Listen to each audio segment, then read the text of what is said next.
Hey everybody, it's me, Bio, and I'm here for the last in my series of 5 videos about inspiration, overcoming lover's block, and creating concepts. I'm down for the weekend from university, and I'm sorry this video took so long to make. I've just been really busy with university deadlines and projects. Anyway, as I said, I'm down for the weekend to see my family, and that at the beginning there was my little brother Jack. And this video is going to be about, it's more of a expansion on the third video that was on freedom and being aware of transitions. This one is going to be being aware of moves and potential. And it's also going to build up into a little something called storytelling, or a little bit of a brief outline of storytelling and having progress in your shows, progression, and keeping your shows interesting. Now, firstly, the idea of potential is being aware what each of your fingers are doing and which ones aren't doing something when they can be doing something. Now, a good example of this is a move that you can see evolve from 2008-2009 to present day, and how it's changed. I mean, you've got this, and this is good, but your fingers and hands are just going above, below, above, below, above, below, and the rest of your fingers not really doing much. They're just sort of staying there fixed, and your hands are doing all this stuff. The basic rule for seeing when you've got missing potential in your show is if you could do what you're doing with gloves on, with mitts on, where you don't have fingers, you just have that one kind of like flipper thing, then you've got a lot of like untapped potential in what you could be doing. I'll explain this further later, but for now I'm just going to use this move as an example. And you've got this, and then this eventually became this, like this, and then that has now become something like this, da-da-da, ba-da-da, na-na-na-na-na-na-na-na. As you can see, I've still not got that completely down, and now with the advent of dials, and I think this is somewhat morph-like, I don't know, morphing isn't the easiest of concepts to grasp, but you got this, da-da-da, da-da-da, da-da-da, da-da-da. And because moves like this do change over the course of a few years and people become more technical, you can demonstrate the last 4 years of gloving through this move. So you can go 2008, 2009, 2010, 2011, 2012. And then, while I was doing this move, because, I mean, I like this move, it's pretty cool, I noticed that these 3 fingers here, on whichever hand wasn't doing the dialing, were just sitting there passively doing nothing. And that's how you spot potential. So I was thinking about things that I could do with these 3 fingers, so they weren't doing anything. So I found out that I could do something like this, which is like the 3-fingered thingamajig. I don't know what it's called. 3-fingered, the tri-dial. So instead of having a load of passive fingers doing nothing, you can cram more into as little time as possible, which is essential for things like Boss, where rounds are like a minute 30, 20, 2 minutes, and you're pressed for time, and you really have to fit in as much as you can into a small amount of time.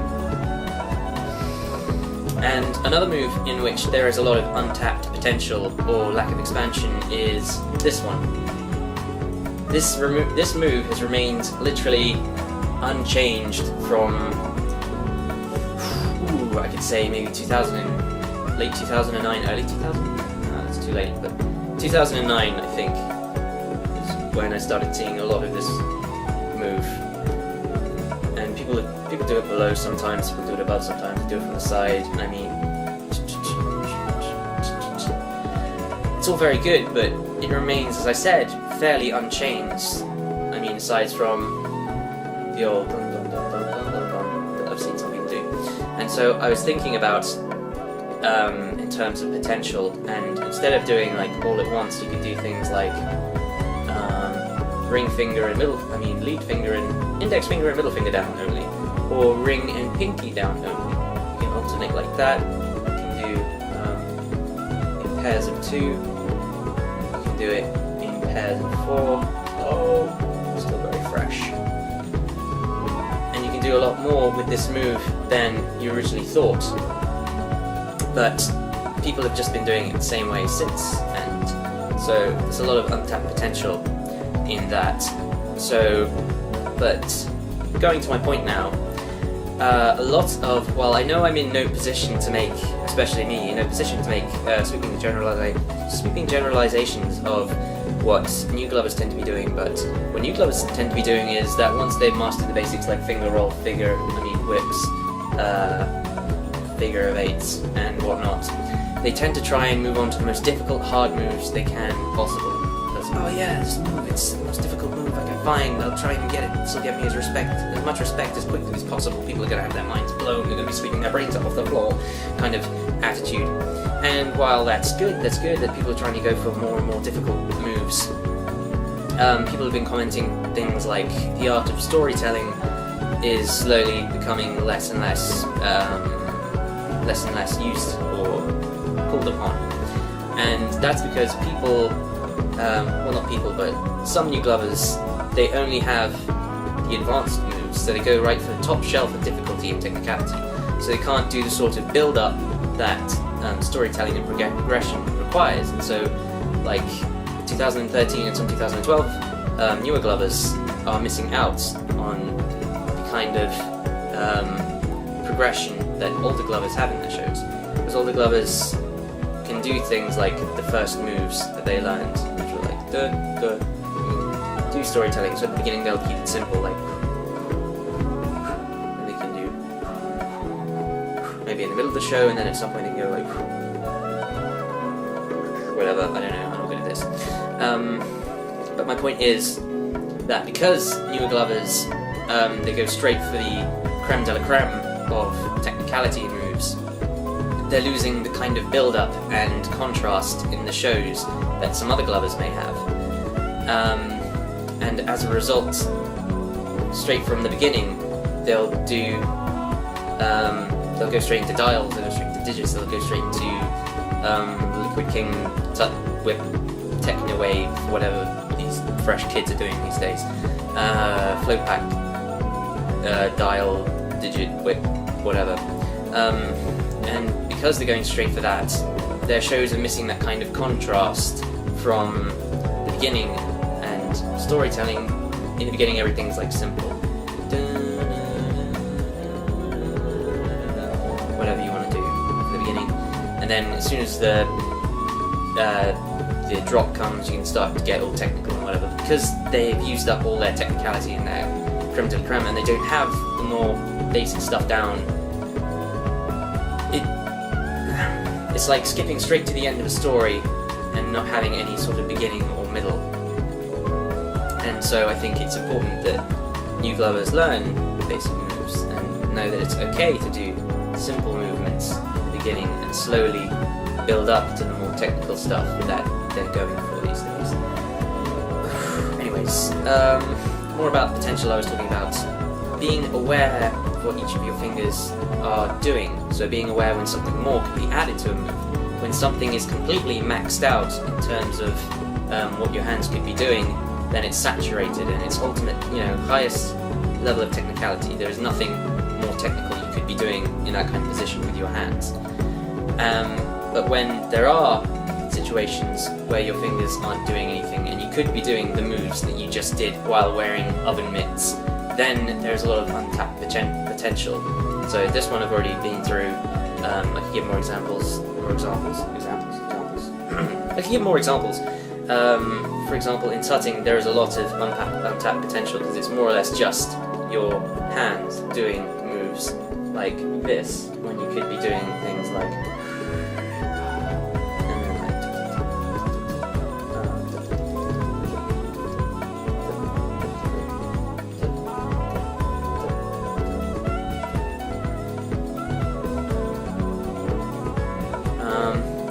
Basic tutting, because that was basically wave tutting, whatever. I didn't even know what that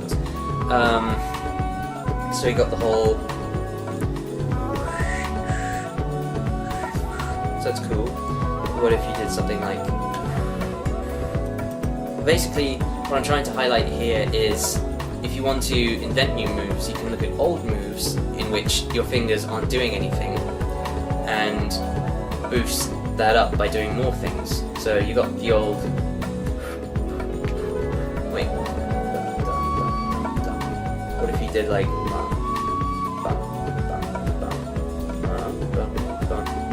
and just look for moves and areas in which your fingers aren't doing anything. And this goes back to, I mean, what I was talking about in the third video about breaking the habit of combos that you're more used to doing. So, a combo that I'm very used to doing is the old finger roll thing, and that's more like which we have no musicalities, my own singing and basically just back and forth, and that's something I can very easily get stuck into doing. I mean, the whole finger roll combo thing, you can get stuck into doing quite easily, and so in terms of being aware of freedom of transitions, sometimes I'll slow it down and I'll go like, what could I do from here instead? Well, I could knock that there and then transition to something else. So what goes from becomes more Versace. This is a gated community. Please get your gloves off the property. I don't know, whatever. But yes, the thing I'm trying to convey here is being aware, a certain level of awareness of like what each of your fingers are doing and what they could be doing instead of what they're currently doing. So unused potential fingers.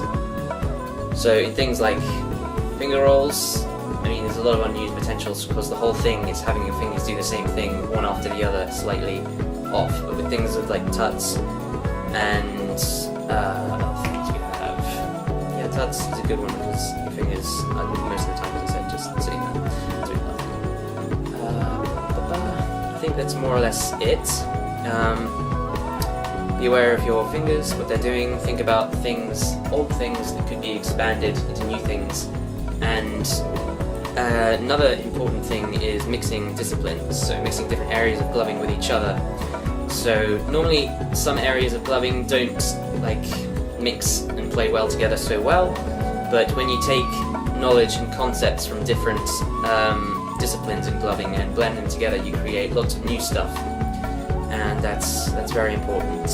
I thank everyone for watching my series on creating concepts and inspiration in overcoming Glover's block. I appreciate all of you so much. And be aware that this isn't the be-all and end-all of coming up with concepts. I mean, the only thing that outnumbers the number of ways you can come up with concepts is the concepts you can come up with them from, you can come up with using them. And I'd love to see you guys progressing, so once I am done with these tutorials and I have a little more time, I'm gonna open up my Facebook page back up to receiving videos of feedback, so that'd be cool if you could check that out. I'll feedback your stuff, but I am a harsh critic. I will not pull punches, so just beware and make sure you can take criticism because I won't hold back. Thank you very much. Subscribe if you'd like to see more. After this, I may make some more tutorials, more in-depth tutorials and things like storytelling. Storytelling is still suck.